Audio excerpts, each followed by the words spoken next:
Que deviendront les élèves et leurs familles réfugiées quand l'école Michelet de Tours aura fermé ses portes pour les vacances ce vendredi?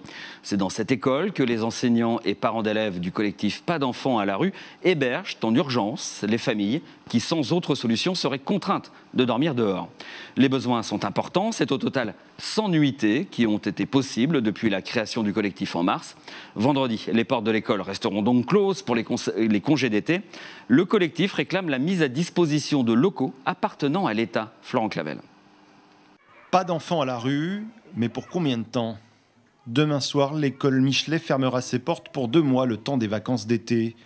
Les jeunes élèves et leurs familles sans domicile qui étaient mises à l'abri dans ces locaux doivent maintenant trouver un autre toit.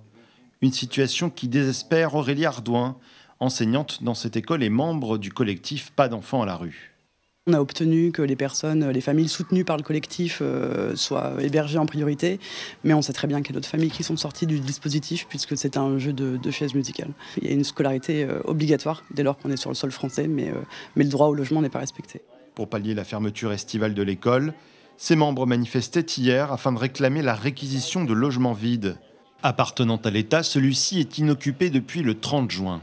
Il y a des sanitaires, il y a l'électricité, c'est à l'abri. En ces temps d'insécurité la nuit dans les rues de la ville, il est plus important que jamais de pouvoir mettre à l'abri des enfants qui dorment dans les parcs du Sanitas notamment.